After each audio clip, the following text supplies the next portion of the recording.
téléspectateur yu ITV di leen nuyu di leen ziar di jéggalu bu baax a baax ci retard bi ndax dañ amoon benn émission spéciale biñ jagleel 5 septembre julli ñaari rakka yi ci Ndar te Cheikh Sall doon ko animé moo tax ñu yéex a tàmbali émission kenn askan wi di si jéggalu bu baax a baax mbokk téléspectateurs yi amuñu seen fay ñu leen di gërëm baax di leen sant tey jii nag ñu dellusiwaat fii di dalal Mbacké Niang nekk architecte naka noonu nekk enseignant naka noonu Mbacké Niang nekk chercheur ñu def taxaw seetlu jëm tamit ci wàllum mbënd mi ndax taw bi fan yi foor na trop fii si Ndakaaru moo tax moom en tant qu'architecte dafa indi lépp li nga xamante ni moom mooy dëkkuwaay yi nu mu war a mel lam moo tax suñu dëkkuwaay yi méngoowul ak lépp li nga xamante ni mooy changement climatique loolu yëpp dina ko yaatal moo tax dina ñëw ak ay exemple yu leer nañ xool tamit fan la mbir mi sooxee plan Orsec tamit dañ ko faram-fàccee bu baax a baax maa la dala jàmm ci plateau kenn askan wi fii si ITV Mbacké Niang.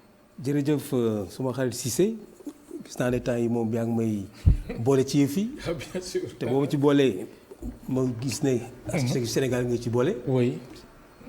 bu ñu passé architecte yi sax mooy ñiy tabax. oui borom xam-xam yeeg chercheurs yi yéen si ngeen bokk. macha allah ñoom ci am ci place. oui bu am dayoo parce que boo gisee orchestre di daw dañuy wax chef d'orchestre. ñun nag ñun ñooy architecte yi ñooy chef d'orchestre bu ñuy tabax. oui dañuy wax battre la mesure ñun ñoo koy doxal. très bien nag bu yëf dara amee ci yëfi tabax ngeen wooñu ci. oui dañ ciy sawar. très bien alors ñu gis ni Ndakaaru Njaay naam sax ak région yi mais suñu jëlee par exemple kaawu Dakar gis nañ taw yi fan yi dafa bëre ñett nit sax ñàkk nañ seen bakkan ba njiit réew mi nekk ci Arabie Saoudite di ko naqarlu vraiment di ko mettitlu naka noonu aussi mu joxe ay instructions kilifa yi ñu jël ay dispositions yu am solo su ko defee mbir mi dégâts yi conséquences yi ñu mën ko wàññi bu baax a baax Dakar fan yi taw yi takarnaase na. waaw takarnaase na mel ni lu metti lu metti woy metti ñëpp. ñu jaalee ñu ci ñàkk seen bëkkeen ak seen mbokk. wane rek ne man sama ndaw. oui Tëngéej laa ko fa laa juddoo te bi ñuy wax affaire yi taw bi wax nañu Ndar nii la mel wax Tëngéej nii la mel. mais bu ma nekkee xale Tëngéej nekk xale di fo. oui buy taw amee dañ doon génn ci mbedd mi di jeu football. kon nag bi ñu nekkee xale nekk Tëngéej dafa nekkoon mbégte taw mbégte la woon mais bu doon taw sax dañuy jóge suñu ko dem ba géej di fo ci taw bi. tey ñu nekk Dakar dëkk Dakar muy taw muy am ay tiis. mooy wane ne dafa mel ni daal àddina dafa changé. oui kon nag boo déggee ñu naan changement climatique àddina dafa changé. mais nag changement bi nekkul ci li ñu gënal. parce que changement bi mooy day yàq te nag yàlla dafa ñu jox ndox jox ñu naaj jox ñu ngelaw. te yooyu yëpp lu ci ëpp rek ñu ne lu ëpp tuuru. kon taw bi ëpp na kon day tuuru. très bien alors taw bi ëpp na kon day tuuru ñu gis ni fan yi ministre de l'intérieur Antoine Félix Diome ak ci nga xamante ni moom moo di ministre de l'eau et de l'assainissement Serigne Mbaye Thiam doon jano ak taskatu xibaar yi àjjuma di def le point ci plan Orsec ginnaaw bañ ko déclenché juróomi fan ci weeru août alors boobu les plans efficacité ak succès yow en tant qu'architecte enseignant chercheur jàpp nga ni plan bi bañ ko tàmbalee ba léegi ak ñoom satisfaction bu ñu si am yow loolu nga si am wala. avant ma ñëw ci émission bi. dama woo ci téléphone secrétaire général de l'ordre des architectes. oui laaj ko ne est-ce que ordre des architectes. bokk nañu ci plan Orsec. mënuma déedéet. la déedéet te yéen da ngeen si waroon bokk. dañ ci waroon bokk. am ngeen fa place. li ñu wooyee cycle de vie. loo gis dafa am fu mu juddoo ak fu muy dee. nit dafa am cycle de vie. bâtiment dafa am cycle de vie. quartier dëkk loo gis am na cycle de vie. kon nag architecte bu fekkee moo xalaat plan ba tabax ko cycle de vie mooy ba mu ko commencé di ko tabax ba bu muy pare ba ñu fay dëkk. ba mu ñu koy toj. architecte loolu yëpp daf ci bokk. kon nag bu fekkee ne ñu ngi ci ay mbënd ma laaj secrétaire général ordre des architectes est-ce que bokk nga ci mu ne bokkuñu ci plan Orsec. te ma xam ne man. ci àddina bi am na lu ñuy woowee médecin sans frontières. mais am na architecte sans frontières. c'est-à-dire que catastrophe de lu ñuy improviser. am na architecte yoo xam ne dañu am spécialisation ci architecture de catastrophe. te am naa sama benn collègue. oui Christian Bilinga c'est un Camerounais. bi Haïti amee problème tremblement de terre moom spécialiste la matériaux locaux. moom dem na ba Haïti di leen assister pour ñu mën tabaxal seen dëkk donc. catastrophe. dafa bokk ci liggéeyu architecte. très bien alors ñetti nit ñàkk seen bakkan ñaari téeméer ak juróom-ñetti site ñu inondé loolu est-ce que mën nañ wax ni du indi beneen liggéey gu takkarnaase ci plan Orsec bi. plan Orsec te ndax ñu ngi annoncé fileeg fin du mois deuxième plan bi nga xamante ni moo soxal Orsec. am na lu ñu war a wooye urgence. am na ku gaañu ci tunnel corniche. oui bokk taw bële taw bële. mais bi ma defee analyse bi dama ne bu ma xoolee tunnel bi ni ñu koy liggéeyee ma ne tunnel bi am na benn erreur de conception. erreur de conception mooy boo demee ba dara mën a am ndox ci biir. war na am trop plein comme lavabo rek. pour war a mën a fu ñu ko war a mën a bënn pour du fees mu dem géej kon ne daal ci urgence yi la wax de war nañu gaaw def trop plein ci tunnel yi bu feesee dootul fees c'est-à-dire que bu demee ba 1 mètre rek ndox mi génn dem donc day wane ne ci constat yi ñuy def ci problème yi expertise buñ ci xeeb dara comme ni ma expliqué léegi ne tunnel yi war nañu am trop plein kooku li ñuy war a discuter la ci urgence yi la pour wane ne warul mën a am parce que bi ñuy def tunnel yi loolu sóoraale ñu ko kon nag expertise moom bu ñu ci xeeb dara képp ko mas a bokk ci liggéey rek tabax rek war nga am baat ci plan Orsec. même ni ñu war a ñiy dëkk ci kër yi xam ne dafa mënd ma yaakaar naa ne même clôture bu ñuy def ak ciment fépp fu am mbënd dañ ko war a daaneel. très bien alors si seen résultat wala xayma yu njëkk nee nañ sur les 193 sites yi nga xamante ni dañu inondé woon laataa sax muy tawaat fan yii nii 73 yi ñoom libéré nañ leen naka noonu 121 yi ñaari téeméer wala téeméer ak ñaar fukk ak benn yi ñoom ñu ngi si yoon ngir tamit ñu fexe ba ñu génn si mbënd bi loolu mën nañu wax ni résultat satisfaisant la. état bi bu jógee rek di wallu askan bi. kooku li ñuy rafetlu la. mais naka la ñuy leen di waloo. yooyu yëpp dafa am expertise war dugg ci biir. boo ne ma libéré nañ leen mooy sauvé nañu nit ñi. mais ndox moomu fan la jëm parce que nee nañu saa yu ñu ko pompé bu ñëwaat wala bu ñu pompé taw bi ñëwaat. kon ndox moomu fan la jëm. mooy wax ji mooy pays sahélien mënul jël ndox di ko yóbbu géej. mais nag dans l'urgence oui dañuy def dans l'urgence mais c'est pas la première fois ñu nekk ci boobu urgence c'est-à-dire que dañoo waroon amee leçon yu bare bi ñuy def plan Orsec ne bi ñuy defee plan Orsec tey am na loo xam ne bi ñu ko defee déwén dañu ko def. loolu mooy fexe muy évoluer ba plan Orsec xëy même ñu arrêté ko. donc ça veut dire que jëluñu leçon. ci affaire ndox boobu ñu sànni géej naka lañ koy stocké amoon naa ci ay xalaat mais bu ñu waxtaan ba ci biir. bien sûr mais alors xalaat boobu naa la bàyyi sax nga faram-fàccee que laataa ma lay laajaat beneen question. lan nga si xalaat exactement. dama am ñaari xalaat ci affaire ndoxu taw. ndoxu taw bu ñëwee ci kër gi bâtiment bi war na ko mën téye mooy rétention. boo gisee ma indi ay maquette. oui daan si ñëw sax léegi nii. architecte buy liggéey. bu desee day def maquette ay simulation yu ndaw pour vérifier. mooy wane ne bâtiment war na mën a téye ndox boobu ñu mën koy jariñoo ci biir kër gi. très bien chasse d'eau jardinage yooyu yëpp soit ci toit bi la wala ci sous-sol mais wane ne bâtiment am na ci solo mais bu ñëwee ba ci biti mooy carrefour boo gis mu mel ni carrefour RTS wala carrefour rond-point Jeu de Sicap. carrefour yooyu ngay gis mën nañ ko gas 20 mètres muy nekk zone de stockage de l'eau pluviale stocké. bu ma pompé da nga siy boole cité des eaux wala ndax foofu tamit. li ci am solo mooy opportunité rek mooy loolu.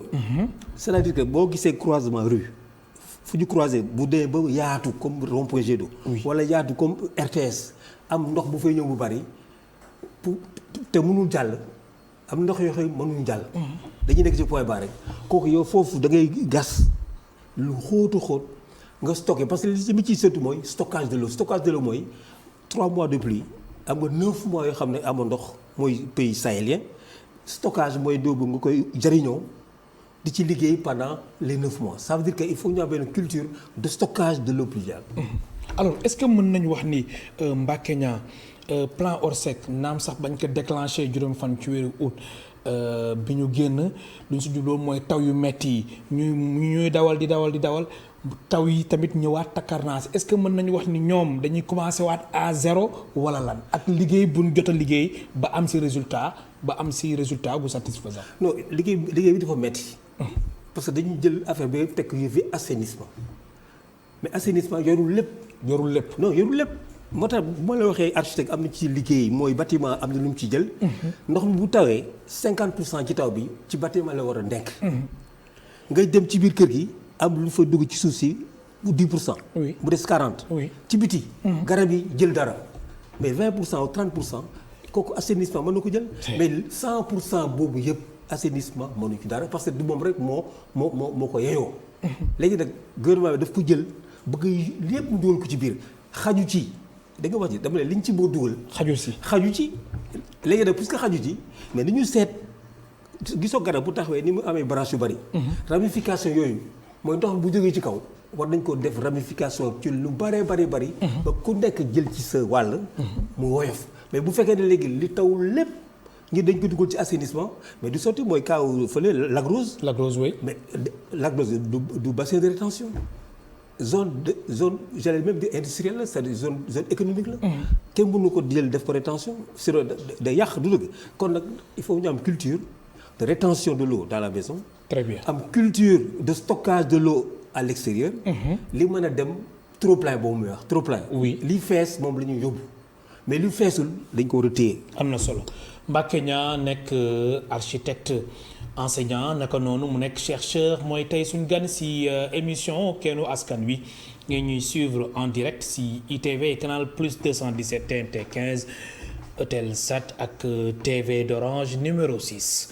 alors Mbacké Niang tey da nga ingaale sa ay maquette sa armada maquette daal yu takkarnaase yooyu la maquette da nga ko bëgg nga forom fàcceel ñu ko suñu mbokk téléspectateurs yi solo gi lan la ak tamit ndax lii dafay signifier que ni ñun façon bu ñuy dëkkee moom moo adapté wul ak changement climatique ba nga xamante ni saa yu ndox mi bëree rek ñu askan bi sonn alors maquette bi forom fàcceel ñu ko ak tamit solo gi lan la. d'abord dama indi loolu mu mel ni li ñuy wax méthodologie.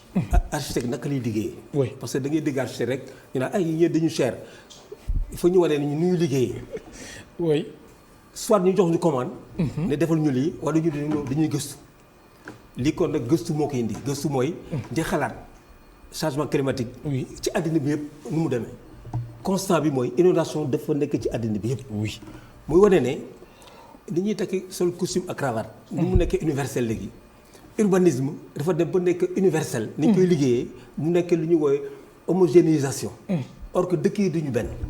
climat yi duñu benn. foofu la erreur bi commencé. architecture internationale la ñu wax. léegi boo demee Dakar doo xamante Dakar ak Abidjan ak Paris. loolu nag mooy changement climatique dafa ñëw dàq ko léegi. ne bâtiment boo gis rek fa mu sosoo rek. la war a mën nekk. li ñu bu mu mel ni empreinte digitale rek. ku nekk ak sa empreinte digitale. donc bâtiment dafa war a nuróog ñu fa dëkk ak climat am ak environnement. kon suñu bâtiment yi niroowul ak ñun suñu environnement ak ñi fi dëkk loolu nga bëgg wax. moom laa bëgg wax parce que bu ma defee typologie de l'habitat typologie rek mooy ni ñuy dëkkee. am na aada yi li ñu fi tegoon. ëtt am na ci kër yi. ci aada yi mais amatul léegi jardin. wala tabax yu bees yi moom amatul loolu. amatul sax terrain yëpp lu ñu minéraliser mooy imperméabiliser mooy ndox bi ba dul jàll muy rogalaat dem ci assainissement du dem. il faut ñu am fu ñuy infiltrer. il faut ñu am fu ñuy téye ndox. très bien alors maquette bi lan lay tekki. maquette bi li muy tekki mooy wane ni. fexe ba ndox bu wàccee ci bâtiment bi téel ko boppam. bâtiment bi moo koy téel boppam. moo tax li ñu ko liggéeyee nii. mooy bâtiment bi muy bëlee ndox bu wàcce rek mu téel ko boppam. du ko bàyyi mu dem xam nga dama ko waxoon noonu rek. ñu ne yow wax sànni ma def maquette indi ne leen bu taw bi duggee fii dina ko téel boppam. tey su melee nii su taw bi duggee fii da koy teel boppam. boo demee Casamance su ñuy woowee case impluvium. ñoom ci diggu kër ga ndox ma dafay ñëw nekk ci dëkk bi. donc du lu bees. mais nag technologie moderne laa ko defee. donc inspiration traditionnelle. oui la case. mais la case buy tee ndox. ak matériaux yu bees. ak ndox mi diisaay bu mu mënti am bu mu mënti nekk ak tolluwaay bi si millimètre teewul da koy téye. dañ koy dimensionné loolu mooy liggéey ingénieur bi nag architecte bu defee principe ba pare. ingénieur mooy jox dimension bi ak kattan beeg ak poids ndox bi moom moo koy liggéey. mais est-ce que yaakaaroo tamit suñu plan national d'aménagement bi nga xamante ni kilifa yi ñu ngi si.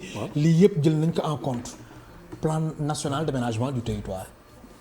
changement climatique dafa wane léegi ni ñu war a liggéey. li ñu woowee anglais yi wax top down. mooy descendant. jóge ci kaw wàcc ci suuf. aménagement du territoire day jóge ci kaw wàcc ci suuf. architecture day jóge ci suuf dem ci kaw. bottom up ascendant mooy dañuy war a di croiser liy jóge ci kaw ak li jóge ci suuf changement climatique doon la ko tëddale ba léegi du ku nekk boo liggéey ba pare rek ne pare naa ci jox kële aménagement du territoire bu liggéey ba pare ne urbanisme yaa ci des. urbanisme yi bu ñu liggéey ba pare ne architecte yaa ci des. architecte bu liggéey ba pare ne ingénieur construction yéen a ci des bu pare ñu ne kii dëkkal dematul noonu kii dëkkee li ñu xam nu mu bëgg a dëkkee ak naka lay dëkkee mu yéeg. architecte bi ci boppam téye loolu ne nii la ñu bëgg a dëkkee muy programme bi. mu yéen ko urbanisme ne nii la ñu bëgg a dëkkee ñu waxtaan ci ba bâtiment terrain bi jekk. aménagement du territoire ne leen nag dëkk bi yëpp am na équilibre bu ñu war a def nag kon nag nii la demee kon nag ay va-et-vient la.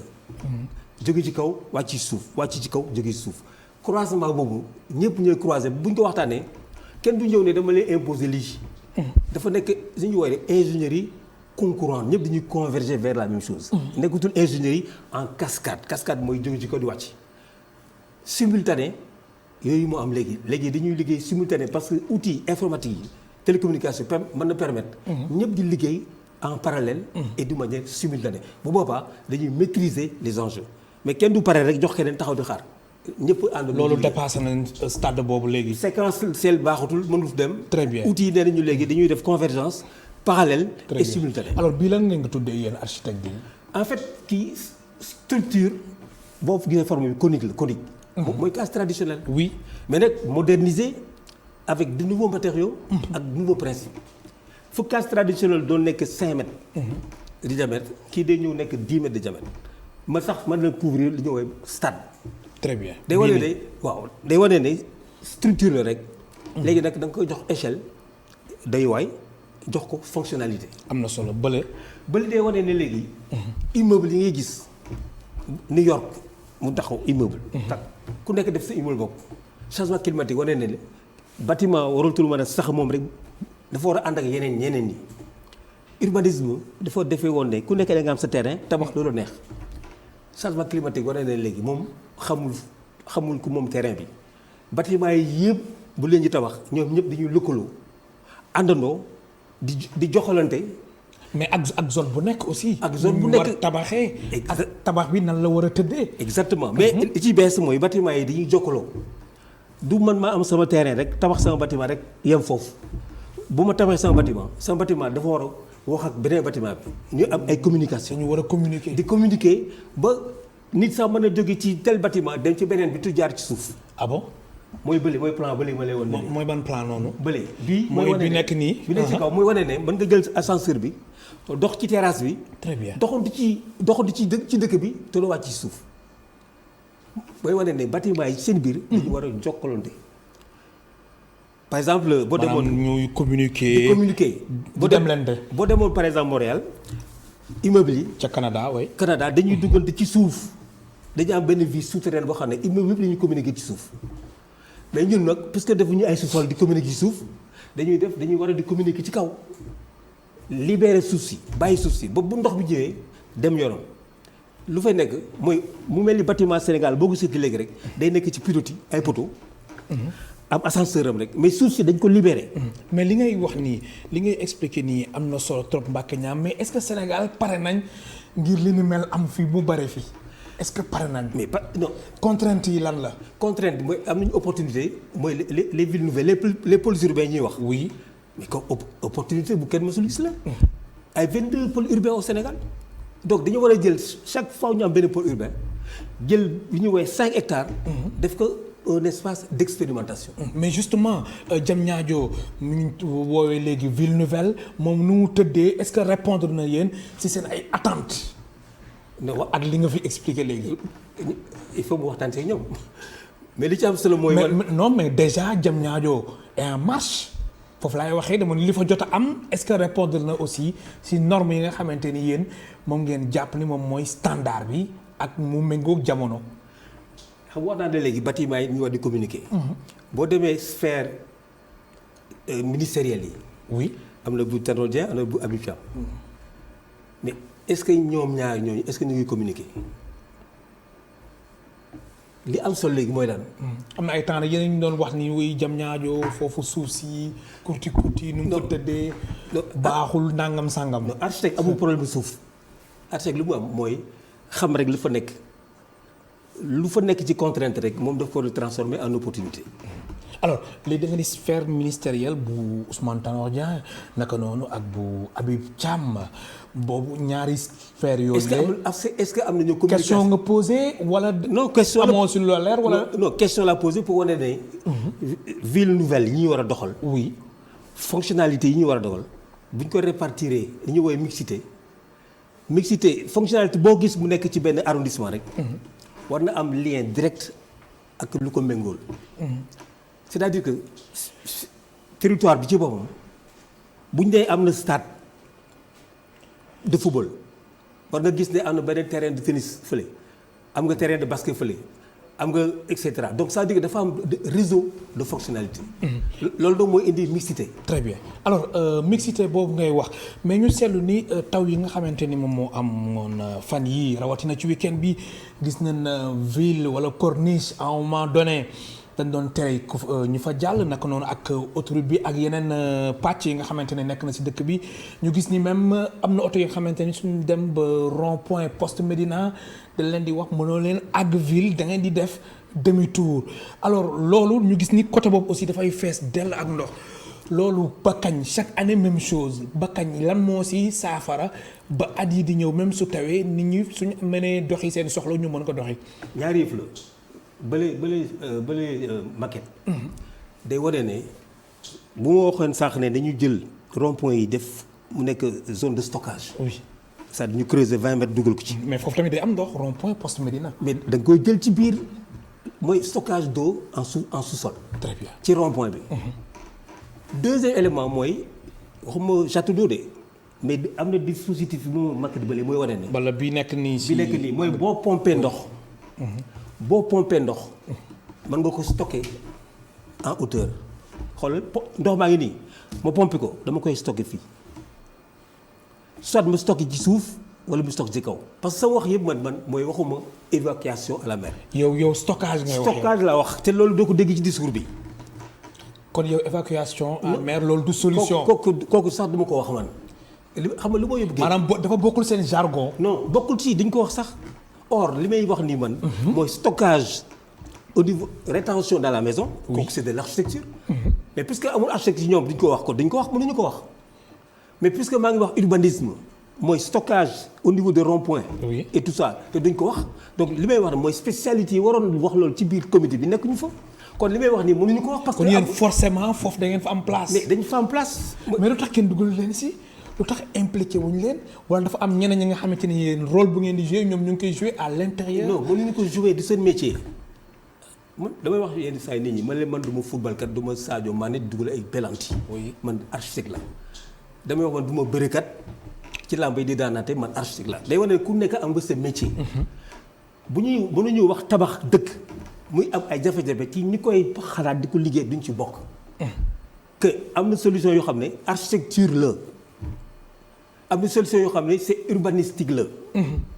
mais ñaar ñooñu mais boo leen ci boolewulee nga jël kër def assainissement di dem. da ngay pomper mais du sotti moo tax mooy. da ngay pomper ba sonn après. mais du sotti. dama ne boo pomper. nga ne da nga ko yóbbu ma ne bu ko yóbbu. rond-point yi nga gis ci Dakar gas nga stocké ko loolu bu ëppee bu dee mënul nga taxawal benn dispositif mooy maquette boo leen ma wax. loo pomper stocké.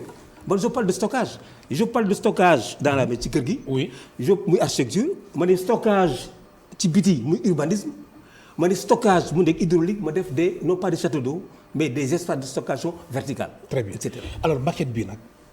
maquette bi mooy wane très rapidement oui kii moom mooy kër la. dama yaakaar ne sax mooy nekk sama kër.